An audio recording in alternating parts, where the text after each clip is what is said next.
여러분 안녕하세요. 드디어 오늘의 두 번째 수업, 5강의 두 번째 수업 시간이 돌아왔습니다. 선생님하고 저번 첫 번째 시간, 파트 1 첫 번째 시간은 야외에서 수업을 했죠. 어떻게 야외 수업 재밌었어요?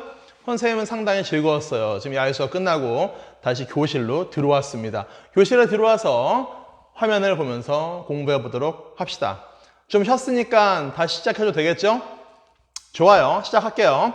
아까 우리는 삼국의 성립과 발전, 그 중에서 삼국 및 가야의 문화와 대외 교류에서 첫 번째 삼국의 학문과 종교에 대해서 배웠습니다. 방금 했으니까 복습은 하지 않을 거예요. 집중하세요. 벌써 졸려오면 안 돼요. 오후에요. 오후고 피곤할 때예요. 인터넷 강의 듣기 힘들 수도 있어요. 많이 졸렸고 피곤하죠. 화면 틀어놓고 의자에 앉아있으면 잠이 충분히 올 수 있다는 거 이해합니다. 그렇지만은 여러분들의 실력 증진 그리고 여러분의 꿈의 성취를 위해서 노력하기 바랍니다. 우리 함께 같이 해요. 좀 있으면 학교에서 볼 수 있을 거라고 믿습니다. 자, 지금 시간은 삼국 및 가야의 예술과 문화 그리고 대외교류와 문화 전파에 대해서 할 거예요. 아까 학문과 종교 했죠? 고구려는 소수리방이 불교, 백제는 침류왕이 불교, 신라는 법흥왕이 불교를 공인했다. 그 중에서 법흥왕은 2차존의 순교로서 불교가 공인되었다. 유학 교육을 했다는 거 고구려에서 했고 백제, 신라 다 했다. 신라에서 특히 유학 교육의 증거 임신 서기석이라는 것이 있다는 거 기억하시고요. 역사 편찬, 그 나라가 고구려, 백제, 신라가 최고의 전성기를 누릴 때 또는 힘들지만 그것을 이겨내고 싶을 때 역사를 편찬했다. 그러나 안타깝게도 지금은 전해지지 않는다. 다 없어졌다는 거. 도교라는 게 있습니다. 도교가 많이 있다는 증거가 고구려에서 사신도가 있고요. 백제에서는 산수문이 벽돌, 금동 대학로가 있었다는 거 저번 시간에 했고 지금부터 삼국과 가야의 고분에 대해서 하겠습니다. 고분이 뭔지 알죠? 고분이 뭐죠? 고분이 뭐라고요? 정답입니다. 무덤. 그런데 그냥 일반 신하들, 일반 평민들 무덤이 많을까요? 아니죠. 보통 왕의 무덤, 왕릉급 고분이 많이 남아있다는 거 기억합니다. 여러분들 집에서 교과서를 보는 친구들은 교과서, 우리의 교과서 71페이지를 펼치거나 아니면 선생님이 준 프린트를 보거나 하시면 됩니다. 그것도 싫다? 그럼 화면을 크게 해서 보세요. 보면은 다 나옵니다. 고구려, 백제, 신라가 다 무덤을 만들었어요. 그런데 공통적으로 처음에는 다 그냥 돌무지 무덤이 있었다라고 생각을 하세요. 쉽게 돌무지 무덤이 있다가 이것이 점점 발달해서 세련돼지면은 굴식 돌방 무덤이 만들어진다. 우선 개념을 넣어볼까요? 돌무지 무덤, 돌을 쌓았다. 돌을 쌓아 올린 거예요. 돌을 쌓아 올린 게 바로 돌무지 무덤이에요. 가장 원형이 뭘까요? 돌무지 무덤에 누군가 친구나 가족이 죽었을 때 땅을 살짝 파고 시신을 놓고 그런데 그 시신이 있으면은 야생동물이라서 시신을 해를 끼칠 수 있겠죠. 시신에게. 그래서 시신에게 해를 못 끼치게 흙으로 덮거나 돌로 덮었어요. 그런데 그 중에서도 돌로 덮은 거 그게 바로 돌무지 무덤이에요. 이게 발달했어요. 그러기 위해서 맨 처음에는 그냥 돌만 가지고 무덤을 만들다가 밑에다가 기단, 평평하게 판을 쌓아요. 돌로. 이 돌 기단을 쌓고 그 위에다가 관을 놓고 시신을 놓고 그 위에 돌을 쌓아요.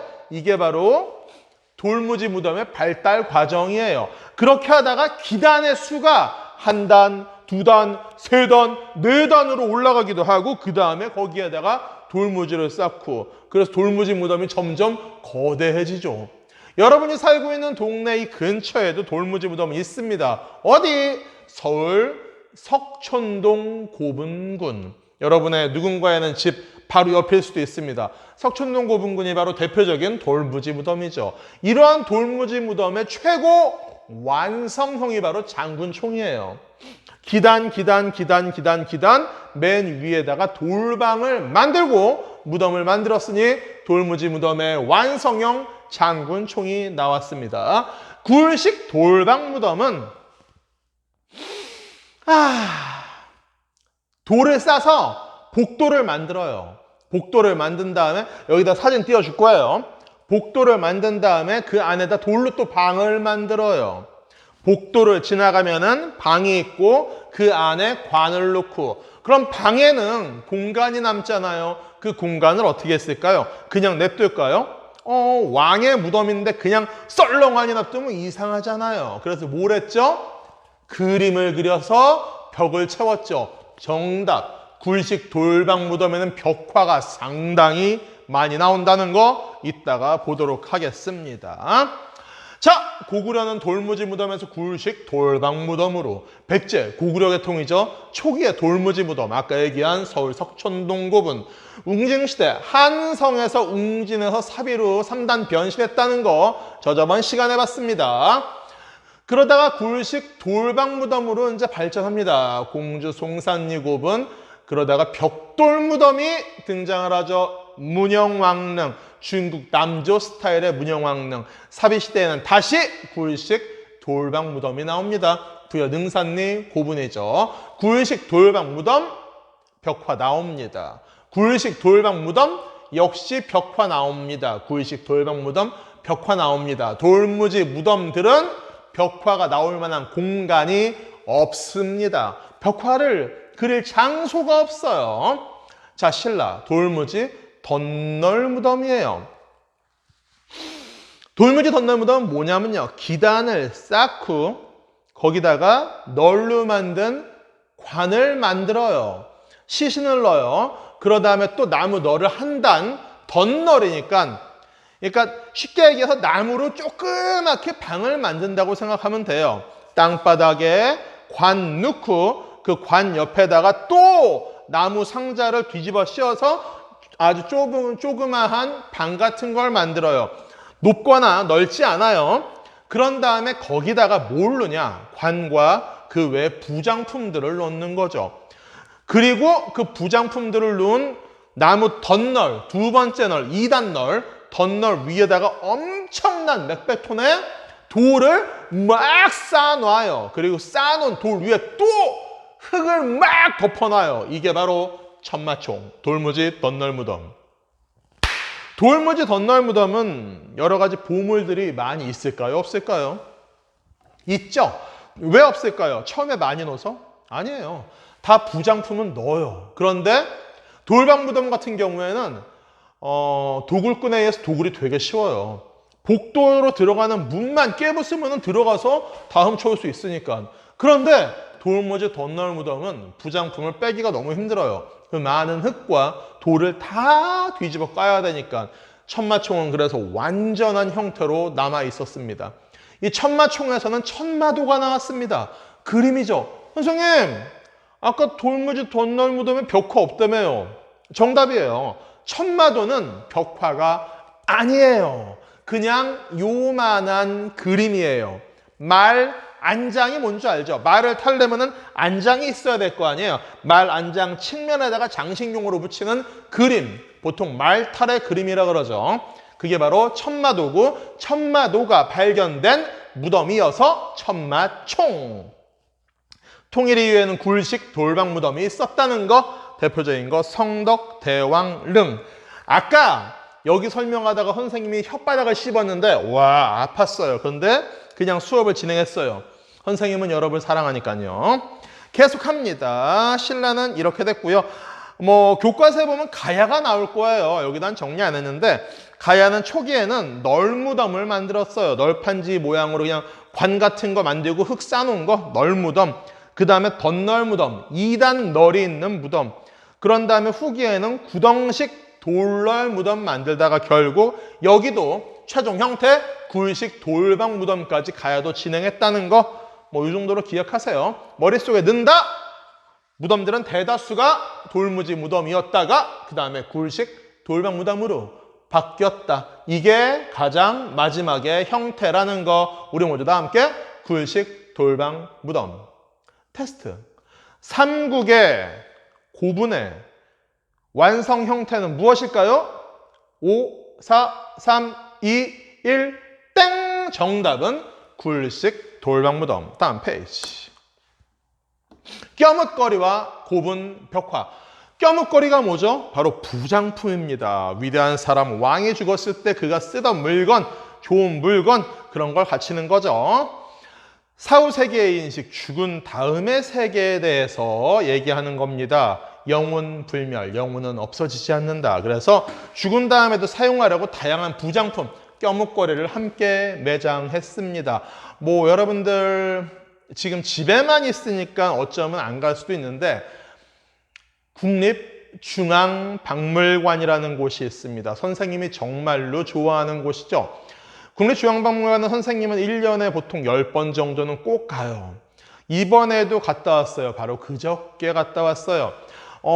이번에 지금 국립중앙박물관이 코로나19에 의한 사회적 거리두기가 어느 정도 종료가 되고 생활 속 거리두기로 되면서 부분 개장을 했어요. 여러분도 꼭 가보세요.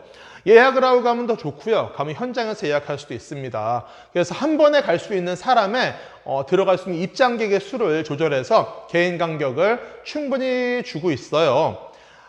지금 관람객이 많지가 않아서 지금 가면 제일 좋아요. 이 얘기를 왜 하냐? 3층에 이집트전이 새로 시작이 됐습니다. 상설정시 완전 무료. 그런데 전시의 질은 정말 높아요. 우리한테는 없었던 이집트의 유물들, 그런 거를 미국에 있는 박물관에서 2년을 빌려왔어요. 딱 2년, 2 years. 그래서 2년간 전시한다니까는 지금 가세요. 사람이 없을 때 가세요. 정말 좋아요. 국립중앙박물관으로 가서 이집트전을 보세요. 그러면은 껴뭇거리라는 거, 영원 불멸이라는 거 이해할 거예요. 이집트 친구들은 영원 불멸을 믿기에 미이라를 만들고 그리고 피라미드를 만들고 사자의 설을 만들고 스핑크스를 만들었죠. 우리도 마찬가지예요. 영원 불멸을 믿어서 죽은 자가 쓸 수 있게 다양한 껴뭇거리를 매장했고 고분에다가 벽화를 만들었습니다. 아까 얘기했죠? 벽화를 만들려면 방이 있어야죠. 돌방무덤. 돌방무덤의 벽화, 고대인의 사유 인식에 대해서 알 수 있습니다. 초기에는 그 무덤의 주인의 생전 생활 모습을 그린 풍속도예요. 뭐 씨름을 한다거나 무용을 한다거나 뭐 군사들을 데리고 사열을 한다던가 사냥을 한다던가 여러 가지 그런 생활을 그린 풍속도가 있고요. 불교를 수용한 다음에는 불교적 소재의 벽화, 뭐 승려, 스님, 뭐 불사의가 아니고 불상, 미안해요. 불사의가 아니고 불상, 오케이. 그리고 연꽃, 6세기 이후 도교의 영향을 받는다면 사신도, 신성그림. 아까 이전 시간에 사신도 봤죠, 그쵸? 청룡, 백호, 주작, 현무가 있는 신수, 사신도, 신성그림, 도교 영향이죠. 백제신라가야에서도 고분벽화 제작했으나 유행하진 않았다는 거. 다음 페이지. 삼국의 불교 예술입니다. 고구려 금동명인데 금동연가 7년명 열애 입상. 이게 뭐냐? 이것도 국립중앙박물관에 있어요. 고구려의 불상이에요. 크기는 여러분은 불상하면은 막 클 것 같죠? 이 고구려의 금동연가 7년명 열애 입상은 요만해요. 작아요. 국립중앙박물관에 있어요. 정말 작아요. 왜 이거 이름이 금동연가 7년명 열애 입상이냐? 그림을 여기 보여줄 거예요. 이 부처님의 모습을 보여줄 텐데 이 부처님의 광배, 이 광배라는 게 부처님이 이렇게 있으면 뒤에 이 위대한 사람, 성인들은 빛이 나요. 이렇게 빛이 쫙 나요. 근데 머리에서만 나는 게 아니고 온몸에서 빛이 나요. 우와! 이러한 광배 뒤에 써 있어요. 연가 7년. 중국의 연호예요. 연가 7년에 만들었다. 뭘로 만들었다? 금동으로 만들었다.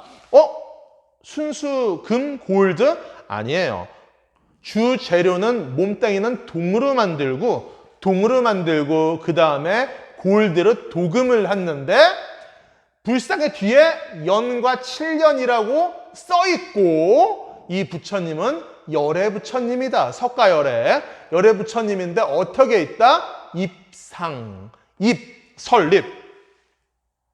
열애 부처님이 서있다. 열애 입상. 뭘로 만들었다? 금동으로 만들었다. 등박에 뭐라고 써있다? 연가 7년이라고 써있다. 기억합니다. 간단하게 하나만 얘기할 거예요. 부처님의 이름, 미륵보살도 있고 열애도 있고 여러 가지 많은데 여기에서 있는 거로만 얘기하면은 이 부처님 있네요. 서산 마의 열애 삼존상. 서산 지역에 마의 절벽에 돌 절벽에 조각이 되어 있는데 열애 부처님 세 분이 있다. 서산의 절벽에 열애 부처님 세 분을 조각해놨다. 서산마의 열애 삼존상, 백제의 미소 유명하죠. 그 다음에 여기에 보면은 또 많이 있는데 여기 없네요. 반가상이라는 거, 반가상.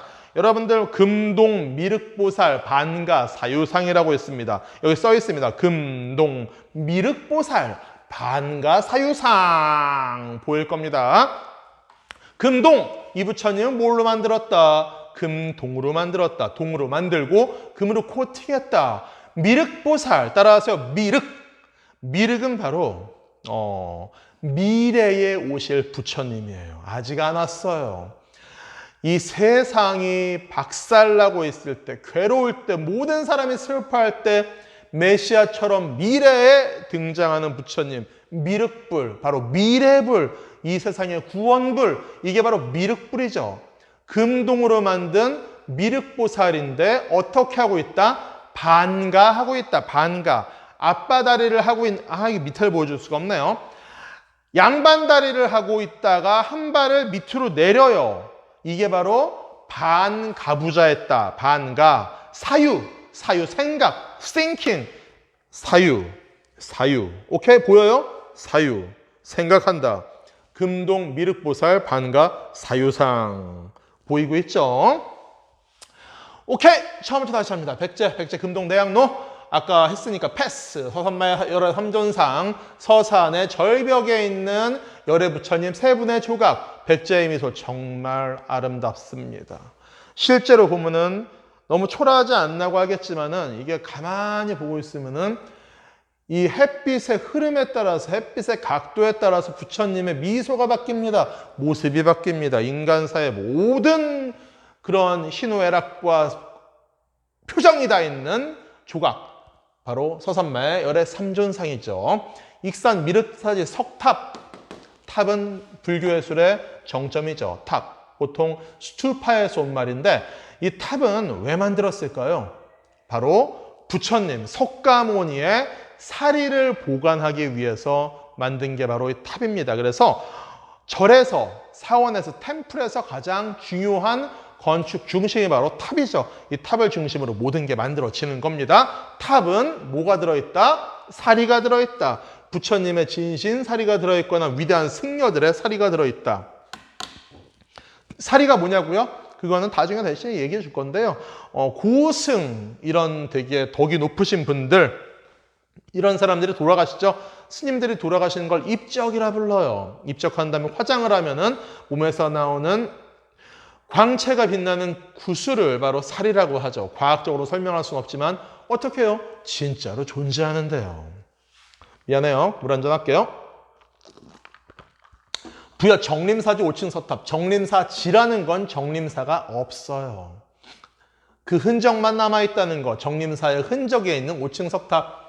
신라 황룡사 구축목탑. 사실 이거 정식 명칭은 황룡사 지로 해야 돼요. 왜? 황룡사 남아있지 않거든요. 구축목탑. 얘도 남아있지 않아요. 선덕요한 때 만들었는데 보통 높이가 81m라고 얘기해요. 대략적으로. 나라를 지키는 불교, 호국불교의 상징이었죠. 그렇지만 몽골의 침입 때 불타고 사라졌습니다. 경주 분황사에 모전석탑이 있습니다. 모방하다, 카피하다. 전은 바로 벽돌이에요. 중국 애들은 아주 미안해요. 중국 친구들은 말이에요. 탑을 만들 때 벽돌로 만들었어요. 그런데 우리는 벽돌을 만들 기술이 없었어요. 벽돌을 만들 수 있는 테크놀로지가 없었어요. 그런데 벽돌로 탑을 만들고 싶었거든요. 근데 벽돌은 없고, 그래서 우리나라 사람들은 정말 멋있었죠. 그 단단한 돌을 깎아가지고 벽돌 모양을 만들어서 싸서 만든 게 바로 분황사 모전석탑이에요. 벽돌로 만든 탑보다 더 힘들게 만든 거죠. 석재를 벽돌 모양으로 깎아서 축조했다. 분황사 모전석탑. 지금도 남아 있습니다. 경주에 가면 꼭 보세요. 정말 멋집니다. 선생님은 경주를 너무 좋아해요. 삼국시대에는 미륵신앙, 미래부처님 유행했습니다. 미륵보살을 형상화한 반가상, 반가부자한 부처님의 모습이 많이 만들어졌다는 거 기억하십니다. 다음 페이지. 삼국의 뮤직. 잠 깨요? 피곤해요? 허리를 펴요. 갑자기 왜 허리를 피라고 하는지 모르겠지만 여러분들이 선생님 자꾸 왜 그래요? 그럴 텐데 허리를 피세요. 이렇게 원격 수업을 듣는다고 집에서 그냥 허리 구부리고 영상 보고 이러고 영상 보고 이러고 하고 보다가 자고 그러면은 척추가 나중에 안 좋아요. 디스크가 걸려요. 추간판 탈출증.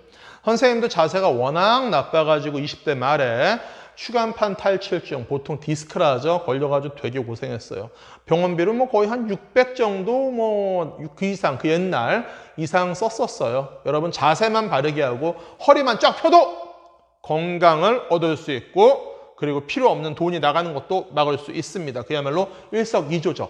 허리를 똑바로 펴세요. 허리를 두들기고 잠을 깨세요. 졸려온 사람은 치카치카 양치질도 잘하세요. 또 얘기하지만 양치도 잘해야 돼요.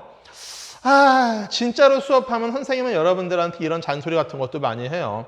그렇지만 원격 수업이니까 이 정도로 끝내고 싶은데 하나만 더. 학교 폭력 절대 금지. 오케이? 여러분 혹시라도 요새 집에만 있다 해서 뭐 학교 폭력이 없을 거라 믿어요. 그렇지만은 누구라도 힘든 게 있다. 누구라도 뭐 사이버 폭력이나 뭐 누구한테 뭐 금품갈취당했다. 뭐 누가 나한테 욕을 했다. 이런 게 생기면 경찰에 신고하세요. 117. 가장 빨리, 가장 확실하게, 그리고 아주 그냥 상대방, 나한테 가해를 한 사람을 완전히 혼내줄 수 있어요. 힘든 일이 있으면 117에 신고하세요. 그리고 선생님한테 신고하세요. 선생님이 확실히 조치해 줍니다. 학교 폭력은 절대로 있어서는 안 됩니다. 여러분이 행복한 학교가 가장 좋은 학교니까요. 학교 폭력 절대 금지. 학교 폭력은 117 아니면 김종준에게 신고하세요. 오케이? 좋습니다. 참 깼죠? 고구려 왕산악이라는 사람이 검은고를 만듭니다. 이 검은고는 뭐예요? 중국의 악기 7현금을 업그레이드해서 만든 거죠. 대단한 악기의 명인 왕산악이었고요. 신라에서는 검은고의 명인 백결이라는 사람이 있었어요. 이 백결이 방아타령이라는 곡을 만들었는데 이걸 들은 사람들은 정말로 완전히 그냥 속아버렸대요. 뭘로? 진짜로 방아 찢는 소리로. 백결집은 남부럽지 않게 가난했나 봐요. 그래서 떡 해먹을 쌀도 없고 먹을 쌀도 없고 명절이 돼서 다른 집들은 다 쌀을 방아에 놓고 쳐가지고 떡을 해먹는데 백결집은 너무 가난해서 그럴 수도 없었고 그래서 집안 사람들이 너무 괴로워하는 걸 보고 백결이 검은고를 딱 꺼내서 덩덕쿵 덩덕 방아 소리를 내는 노래를 음악을 만들었고 이걸 들은 사람들은 저 집에서 진짜로 떡 만드는구나 라고 생각할 만큼 리얼한 음색이었다라고 전해지는데 들은 사람은 현재 존재하지 않습니다. 기억합니다. 고구려 왕산악 신라 백결. 가야는 가실왕, 가실킹 이 가야금이라는 악기를 만들었습니다. 가야의 현악기 가야금. 이것을 우르기 엄청나게 열심히 음악을 만들었어요. 정말 대단한 작곡, 작사가죠. 정말 대단한 사람이에요. 가야의 모든 정서와 음악을 모아서 대전집을 만들었어요.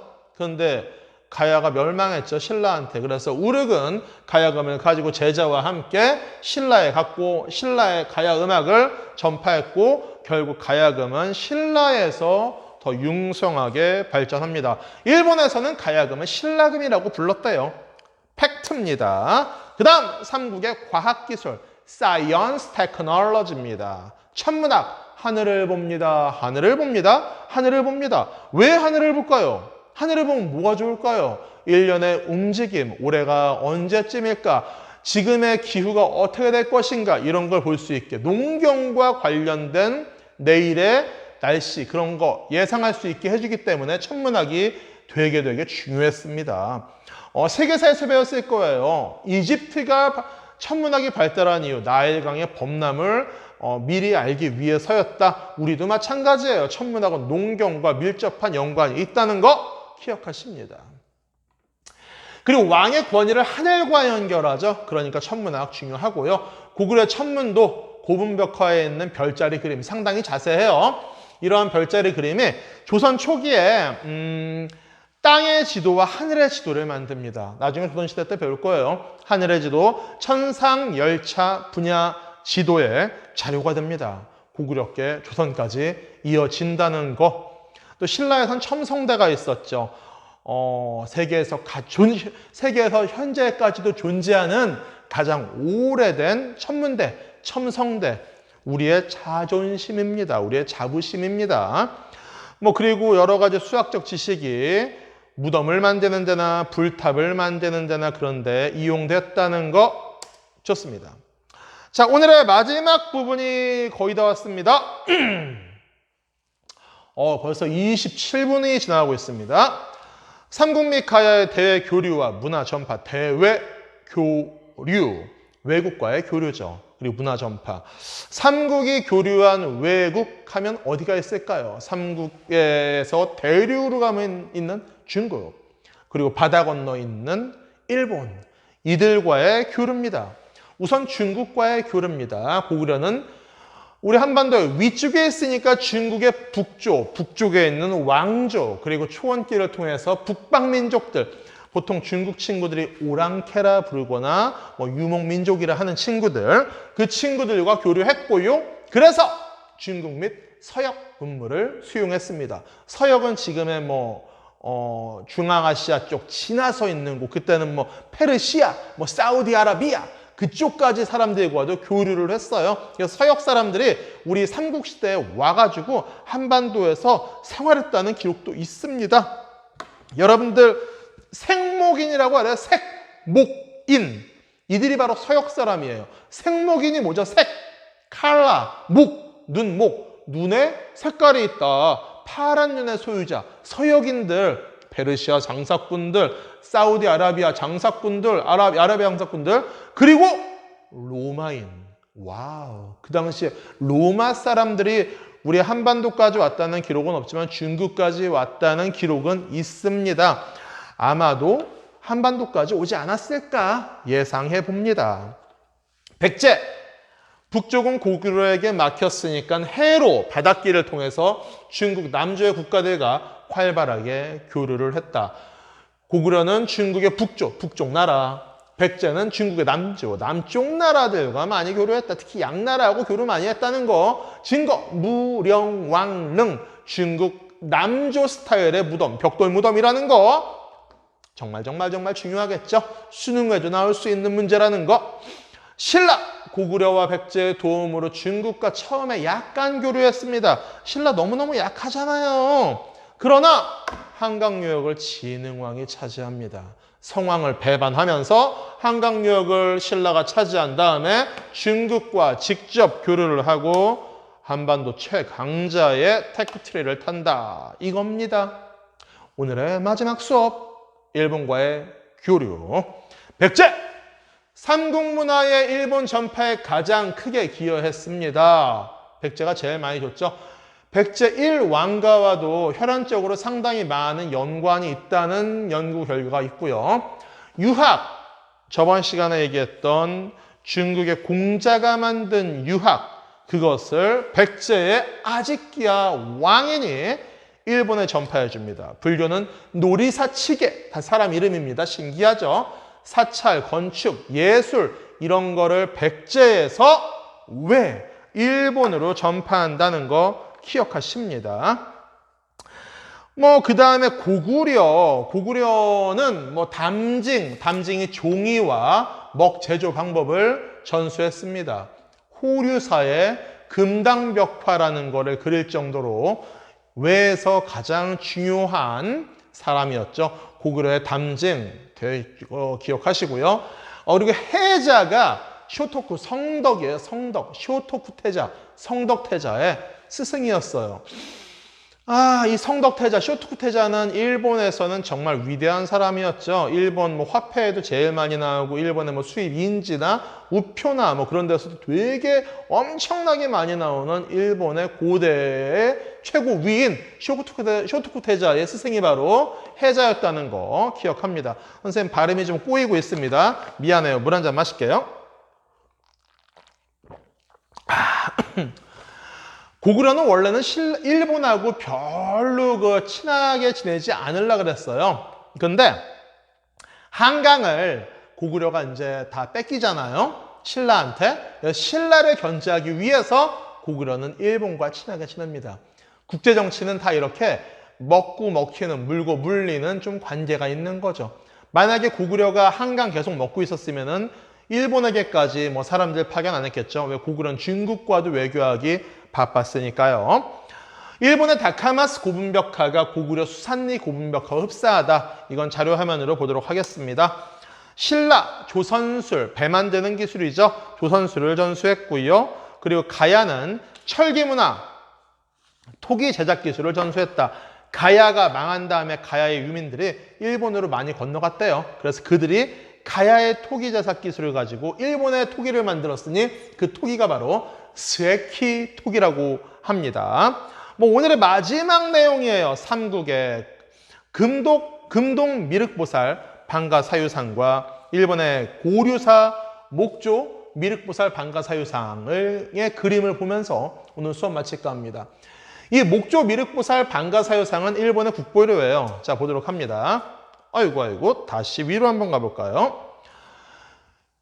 이 부처님이 바로 우리의 삼국시대에 만든 금동 미륵보살 반가사유상이세요. 동으로 만들고 금으로 도금을 하고 반쪽만 앞바다리하고 이 자세가 바로 반가부좌예요. 반가부좌하고 미안해요. 사유, 생각을 한다. 금동 미륵보살 반가사유상. 이것이 우리 겁니다.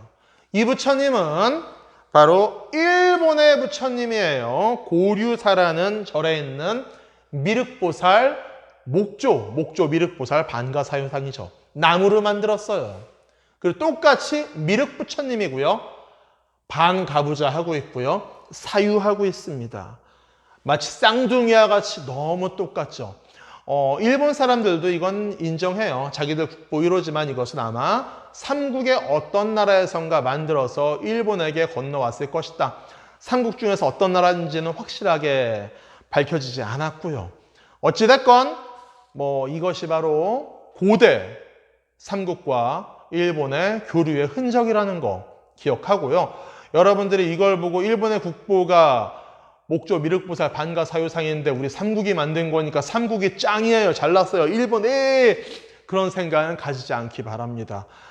과거에 누가 잘났고 누가 잘했고 옛날에 그런 거 중요하지 않고 현재가 중요하고 미래가 중요합니다.